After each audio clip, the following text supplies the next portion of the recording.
Ladies and gentlemen, welcome back. This is episode number 5 of the Coarse Grind Podcast. My name is Sean Rossler, your host for the next 30 to 45 minutes, depending on the length and depending on your interest.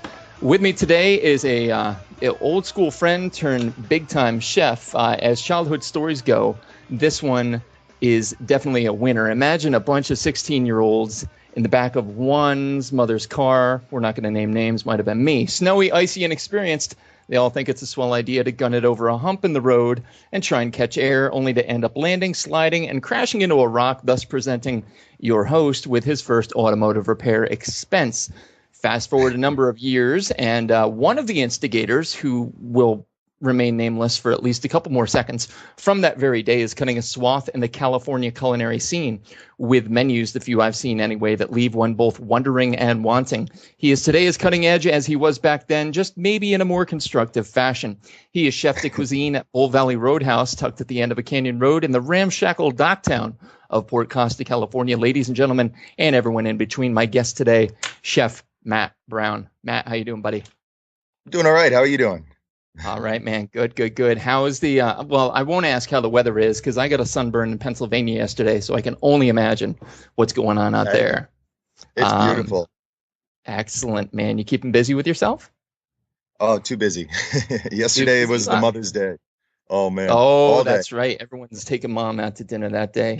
Cool. Yeah. So just to give you an idea, I set the interview up. I mean, we talk about the restaurant, wherever it is you're from, right up front, because really what I want to know, I mean, on a personal level too, I want to know what you've been doing and how you landed in food. So we're going to talk about where you came from. We're going to talk about what you're doing now, and we'll take a dive into some kind of out of the box questions in a little bit. So With all of that being said, Chef Matt Brown, where did you grow up eating? I grew up in Honesdale, Pennsylvania. I lived there for a while. I lived on Long Island for a while. I grew up with Sean. Right on, man. Right on. And as far as the food scene, do you maybe want to throw some disparagements in? Well, there's not a lot going on up there. I mean, Cora Jones is trying to do something. She went to the CIA. She's really trying, and anybody in that area support her. She's a good chick, and really trying to do some good food. Sure, right on. Yeah, I was actually just up, and there seems to be at least a struggling renaissance going on Main Street, but there's some little tucked in nooks and crannies. Calkins Creamery springs to mind. And as far as their cheeses go, they're absolutely insane. So, I mean, it's interesting to see, we say Honesdale, we jokingly think back, to it being a one Main Street town. But I think there might be something, and that's cool to know. And I'm sorry, that name again? Cora Jones. Her dad owns the gun shop on Main Street. Oh, okay. Mike Jones Gun Shop. Yeah. Awesome. I forget the name of her restaurant. It's been forever since I've been back in Pennsylvania. Right on. Right. Well, I was up there recently, and I had to actually remember that was Jones Gun Shop. You would know that in high school because all you knew was Honesdale. But I had to think a little bit when you said that. Hey, growing up in Honesdale, man, what kind of an eater were you? What kind of a palate did you have? I don't know. I mean, just the basic run of the mill stuff. My grandmother is Norwegian, so I definitely got to experiment, with some funky stuff. We ate a lot of fish, pickled herring, creamed herring, stuff like that. So, I definitely, never shied away from strange foods or anything like that or weird stuff. And if I didn't like it, I'd try it more than once. Figure out why. Right on. Absolutely. Tried it until you liked it. Yeah. That's right. As far as those childhood foods go, Norwegian background, that's a very interesting segment of food. Are there any particular ones that you really just truly miss the most? Any of them give you like a deep down pain in the heart? Yeah. Fiskbular. It's like a white fish meatball in white sauce. I like that a lot. Pickled herring, I make it myself now. It's, in my opinion, one of the best breakfast foods out there. Slap that on a piece of burned toast and you're ready to tackle the day. Nice. Right on, man. Right on. And growing up, now you mentioned your grandmother, and I think that Yes. she could be potentially the answer to the question, but who Yeah. is your greatest culinary influence?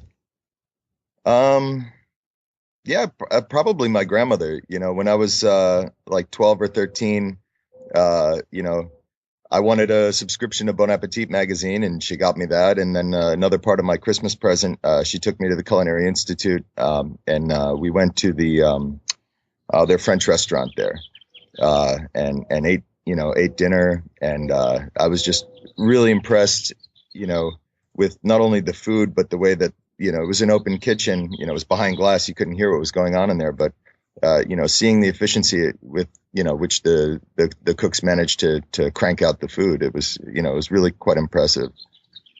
Sure. I think the CIA's French gig is Bocuse, the It's closed Bocuse. now. No, I think it was. I don't know. I can't remember. My brain is shot. Yesterday was a long day. Got 2 months. Yeah. But so that was age 12, age 13, and you Yeah. felt like you knew at that point. Well, Man, I had an interest. I wasn't exactly sure what it was that I wanted to do, but yeah, I definitely had an interest. And I used to cook for my grandparents' parties and stuff like that as a kid. They would have friends over and earn some money and cook some food for them. Yeah, man. So was there a moment, was there an aha moment in and amongst all of that where you said, not only is this something I enjoy, but this is something I want to do, like I want to be a lifer? Yeah, I had moved to Sanibel Island, Florida, and I moved down there with no job, no prospect for work, or I didn't really know anybody down there. And there was this restaurant, about a mile from my house. I could walk there. And I went down there with no experience, and asked if they were hiring, and they weren't, but they said, we'll take you on, and it turned out, that was a fantastic place to learn how to cook. The chef there was, an incredible teacher, and I really learned a lot from him, working there. The name of the restaurant was called the Greenhouse Grill, and the chef was Danny Melman. And while we were working there, we were in Bon Appetit magazine. We were in a magazine called Art Culinary, and he kind of brought me along and gave me the confidence to try new things and put them on the menu and see how they went. And it was that was the moment where I was like, this is awesome. This is what I want to be doing. Yeah. So and There's that was so many stories. You 95. you never really, yeah, you never really hear that, well, it was this well planned out thing and it happened constructively. And everybody who has really cut their own path has this moment where it's like, all right, you're not hiring, but I'm going to bust my ass for you and take from it what I can. Yeah. And it sounds to me like that. I mean, that was your absolute love, and you knew it. Like when you're willing to do something for essentially nothing, I think that says something about your passion. Wow. Yeah. Well, that's most places, it's kind of like a tryout. They call it a stage, and you go in and you work for free, and bust your ass, and if they like you, they like, the way you work, then, they talk to you about hiring you on. But, it's probably one of the only professions where you go in and work for free, just to show them what you can do. And we pretty actually, much the hospital where I work, we just had free internships, banned. So, I mean, internships, you can't even not pay people anymore. But I think culinary, that seems to be the last frontier, if you will, for you've got to prove yourself. Well, and even restaurants like the French Laundry and Noma, in Copenhagen, and pretty much any super fine dining restaurant, they have a legion of people working for free in the kitchen. Otherwise, those restaurants would never make money. It's such a small margin game running a restaurant. That to have these extravagant platings, where there's 5 guys working on one dish only, you just can't make money to pay all those people. So, that's where kind of the Michelin star thing, it makes sense to have it, because then you do get those, that free labor, and people will come, they have other jobs. They'll come on their day off, and work 12, 15 hours for free just to say that they, worked there. Insane. I mean, but the education that you can glean from that time, I'm sure, is priceless. Yeah. Priceless. So let's fast forward. Let's play it forward a little bit to today. Bull Valley Roadhouse, Chef Matt Brown. Where do you draw your culinary inspiration from the most? Is it a person? Is it a place? A thing? It's this place. This is the second time that I've been living in the Bay Area, and the climate and the availability of the foods and things that we have out here. All in this 200-mile radius of the Bay. It's out of this world. I mean, there's no other place in the country where we have that much good food available year round. Be it seafood, be it land animals, game birds, fruits, vegetables, wine, you name it. It's all here. Yeah, for sure. The couple times that I've made it out to the other coast, it's night and day. I mean, I don't want to over glorify it or do anything like that, but it truly is. Yeah. Literally anything you want is right there for the taking. Yeah. And we're really working hard to develop relationships with our purveyors. We're at the farmers market every week. Our seafood company, it's this company, Water to Table. They only buy what the restaurants order, so there's no overage. And say we order a halibut, that thing was swimming in the ocean 8-12 hours ago. Sometimes they come and they're so stiff with rigor mortis that you have to let it relax a day before you can even cut it. It's that fresh. It's amazing. Mm-hmm. That's awesome. So sustainability plays a major part in your life out there too. Yeah. I mean, just for those of listeners listening who might not know the true ins and outs of sustainability, why is it so important that we focus on that? Well, it's my feeling that, food that's grown with care and love put into it shows through. If you go to the supermarket in January in, Iowa and buy strawberries, they're not going to taste like a strawberry. They're not going to taste like a strawberry in season, that was, grown organically, not chemically treated, not, enhanced in any way to make it look red, but it's not ripe.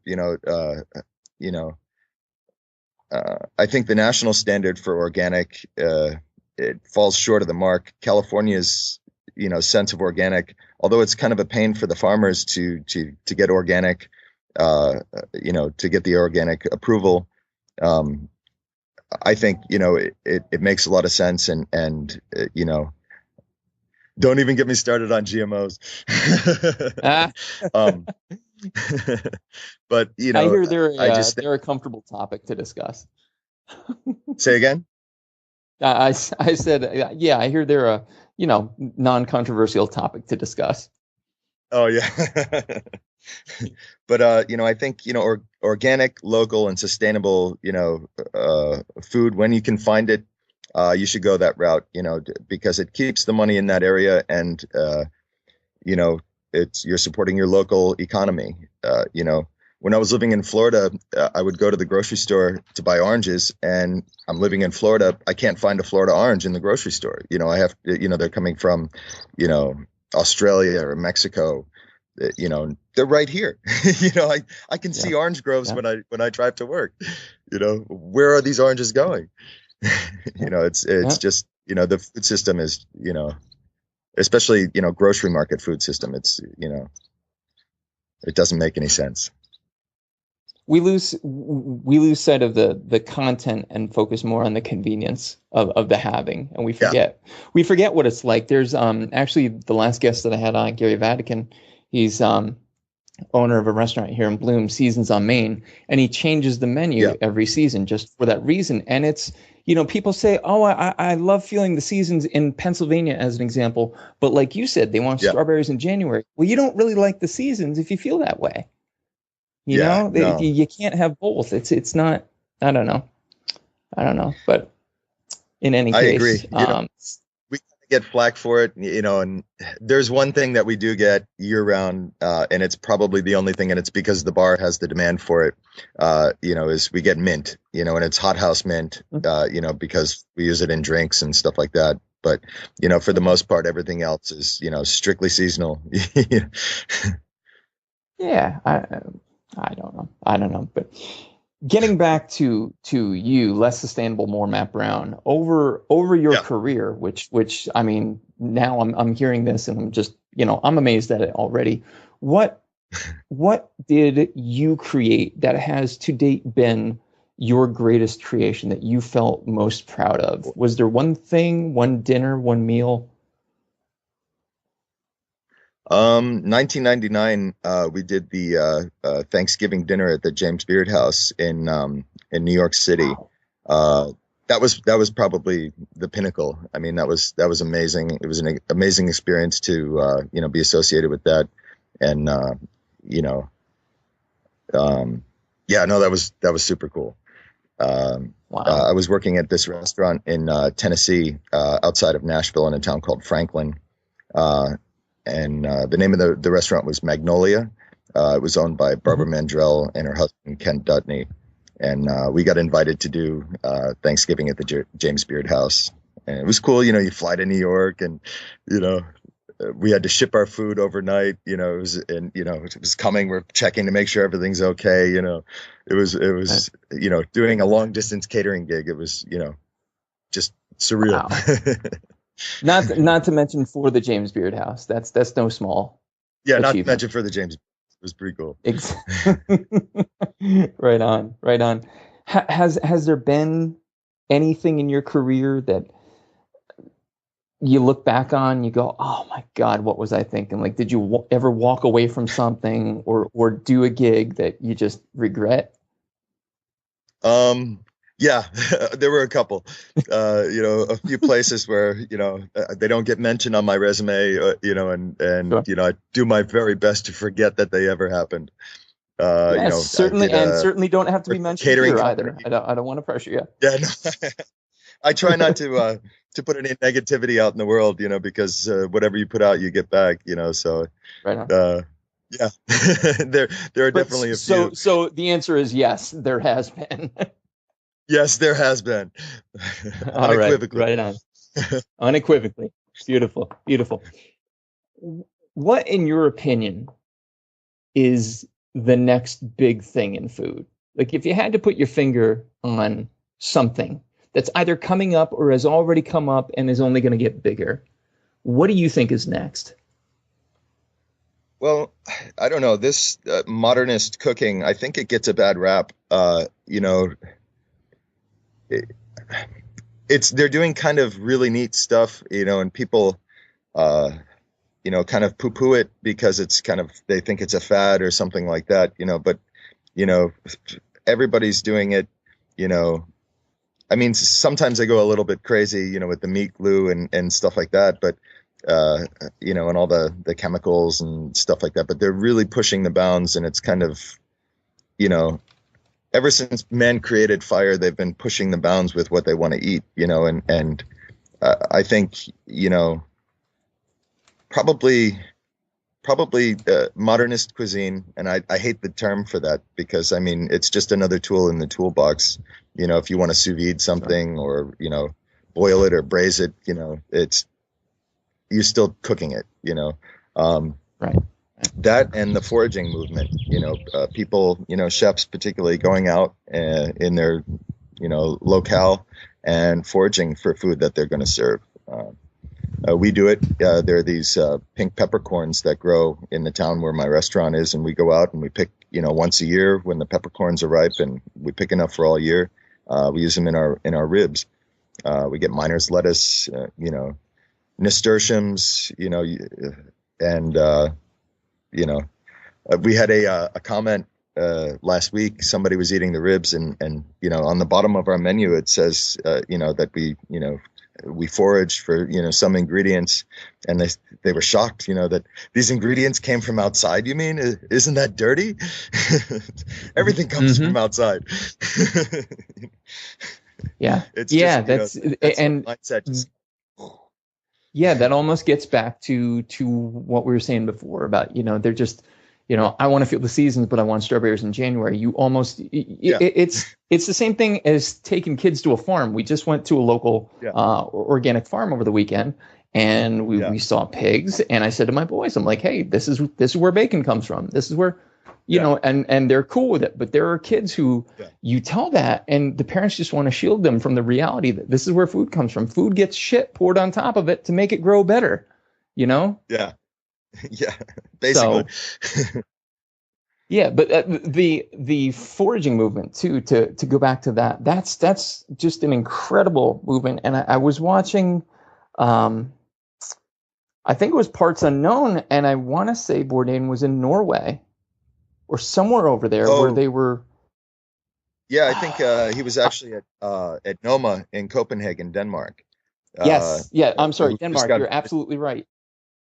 Yeah, they got voted the best restaurant in the world, which is pretty huge for a restaurant in Scandinavia, because Scandinavia is not particularly known for fine dining or good food, even and in a country like Denmark,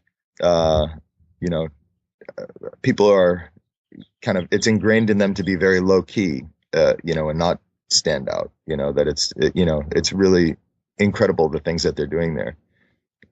Sure. Yeah, but I mean, everything I saw in that episode, it just intrigued me. They were the ones, correct me if I'm wrong, that were doing the work with fermenting or just rotting. I forget. And then they took a walk outside and they foraged for what they need and brought it back into the kitchen. Like it's so convenient. It's so easy. But people don't want to get their hands dirty. And I think that's probably one of the biggest tragedies in food today. Yeah. So anyway, not to get too far off track. So absolutely. Oh, absolutely. I completely agree. I think when you put the labor into it, you appreciate it. You don't question why the pound of, radishes is $2.49 versus $1.49. You can begin to understand more why it costs what it costs. But So going back to trends, obviously the foraging and the modernist are cool not up and coming trends, but trends that exist. Are there any trends in food that you've seen that just make you sick? You want nothing to do with them. You want them to go away? Fast food. I mean, I have a weakness for In-N-Out Burger. I'm not going to lie. But that being said, McDonald's, Burger King, Taco Bell, I don't eat at those places. I don't want to support that. I don't want to give $1 to it. Those places make me sick, for a multitude of reasons, where they source their food, how their food is treated, when it's alive, how it's treated, the way they treat their employees. There was a thing around Christmas time that was going around on the internet, where McDonald's, was telling its employees how to survive on their minimum wage pay. Mm-hmm. One was, save your Christmas gifts and return them to supplement your income. It's just,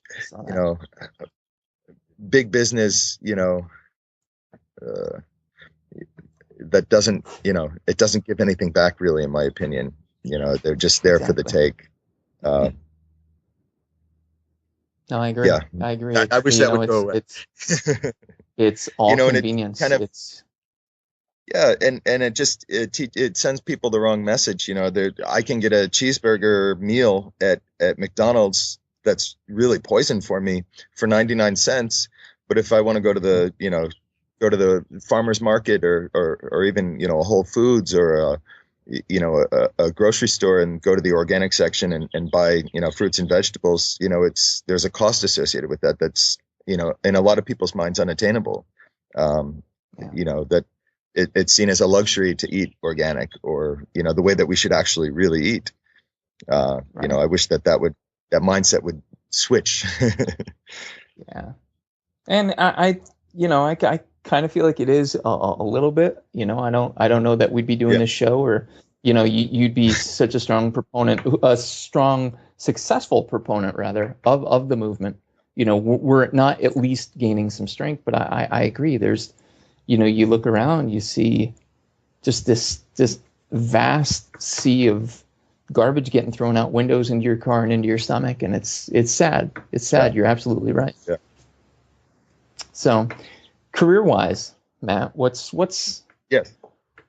on your plate? Bull Valley Roadhouse, obviously chef de cuisine. Bull Valley Roadhouse. What's next? Are you happy? Are you restless? Are you venturing out into anything else? I'm exceedingly happy. We're right now, myself and the executive chef David, we're pretty much the only people in the kitchen with any sort of experience. So we have a crew of, completely green cooks, and we're, paying it forward and teaching them the way that we were taught. It can be a little mind rattling, but I do my best. And that's probably the most fulfilling part of my job is, teaching other people the craft. We do whole animal butchery seminars, where, people pay money to come and learn how to cut up meat. Customers pay to, come and learn how to cut up meat. And, they actually take some of the meat that they cut home. It's really an amazing thing. I think, people, kind of are intimidated, by, say buying a half a pig, and, getting the cuts that they want out of it. It's, like you said, it's a convenience thing to go to the grocery store and say, well, I want the rack of lamb, and forget the rest of the animal, So, we're trying to educate people and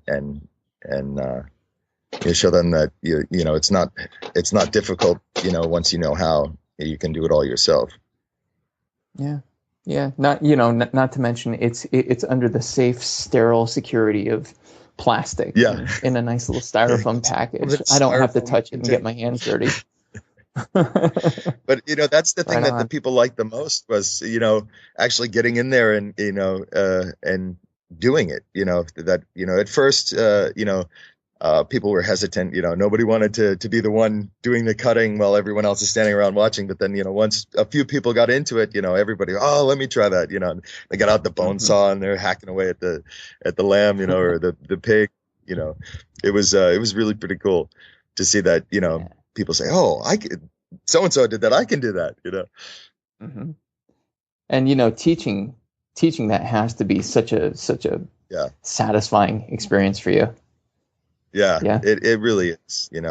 I've had some amazing chefs that took the time and taught me food theory and technique, and I wouldn't be where I am today without those teachers. So like I said, paying it forward to the next generation of cooks coming up. We got some people that are working for us right now that we're going to be hearing a lot about. In the next couple of years, they're really going to blow up. Awesome, man.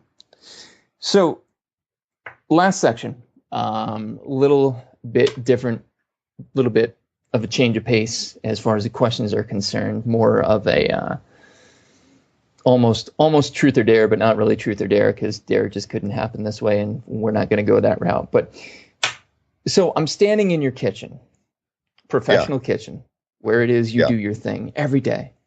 What music or sounds do I hear when I'm there? Well, usually the music's really loud, and the front of the house manager slash owner comes in and turns us down once, when we really get jamming. But we play a lot of LCD Sound System, play a lot of Justice. What else? The Arctic Monkeys. Nice. Kind of an eclectic mix of music, playing over the stereo. Pretty much anything that's fast. Right on. Absolutely. How's your mouth in the kitchen? Are you a PG-13, R? Well, that depends. Yeah, I would say R to NC-17 for the most part. Awesome. But with humor behind it. I'll leave it at that. The myth of chefs being like Gordon Ramsay and yelling and screaming, it makes for great TV. It doesn't make for a great work environment. I view my fellow cohorts as brothers in arms, and I wouldn't degrade anybody publicly. Right, but when you're in the trenches at the same time, you might have to get them back in line, if you will. Yeah, I'll just change the song, put on different music. Come on, guys, let's go. Let's get through a last push.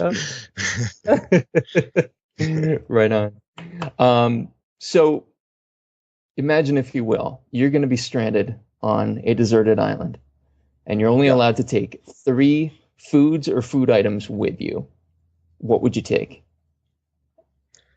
Oh boy, 3 food items. Some golden osetra caviar, some cristal, and probably some more cristal.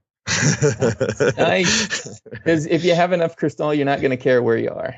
Yeah, you're not going to care. That and some osetra caviar, you're set. Excellent. Hey, is there one food or dish that still scares or intimidates you at this point in your career? As far as eating or making? Making. Oh gosh, yeah. Well, there's 2. Okay. Croissants.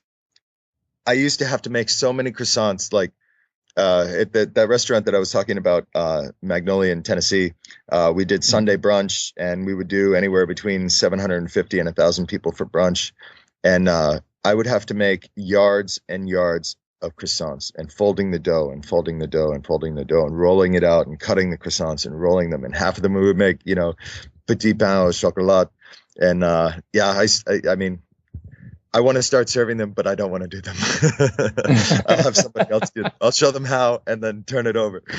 Right. I have anxiety about that. The other thing is biscuits, rolling out the biscuits. I still do that from time to time, but